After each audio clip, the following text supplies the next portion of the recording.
Elurikkuse erakonnal on Pirital, kesklinnas ja Lasnamäel terve hulk suurepäraseid kandidaate, suurepäraste ideedega.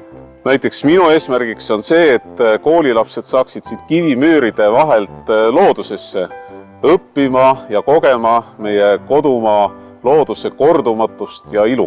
Inimene ei ole statistiline ühik. Majandus peab olema inimese teenistuses ja mitte vastupidi.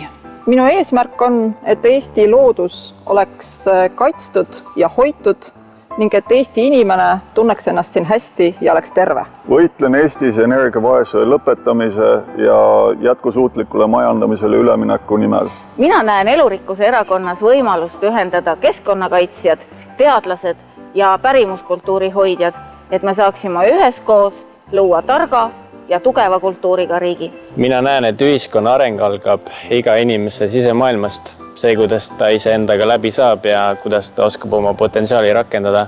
Seepärast seisame selle eest, et hariduses oleks kesksel kohal mitte tuupimine, vaid inimese isiklik areng.